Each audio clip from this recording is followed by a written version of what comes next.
Sa pagpapatuloy ng pakikipagsapalaran ng Team Pilipinas sa ika-33 Southeast Asian Games, tuluyan nang nagtapos ang karera ng Alas Pilipinas sa larangan ng women's volleyball.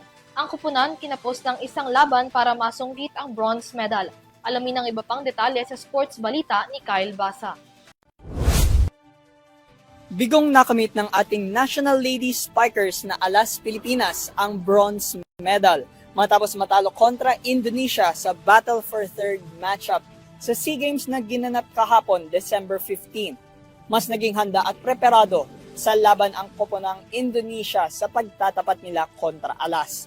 Dinomina nila ang Pilipinas sa ikaunang set, ngunit nakabawi naman ang mga Pinay sa pangalawa at diniretso na ng Indonesia ang dalawang sunod na sets para maiuwi ang bronze medal.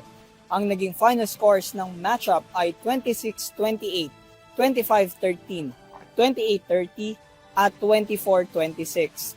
Ito na ang fourth consecutive times na tinalo ng kampong Indonesia ang Alas Pilipinas sa mga battle for third matchups sa SEA Games. Dahil dito bumagsak sa fourth place ang national team sa overall standing ng women's indoor volleyball. Halos 2 dekada nang walang naiuuwing medalyo ang women's team at magpapatuloy magpursigi hanggang sa tuluyan ng makamit ang medalyo para sa susunod na torneyong SEA Games. Para sa EuroTV News, ako si Kyle Basa, sumasaludo sa bawat Pilipino.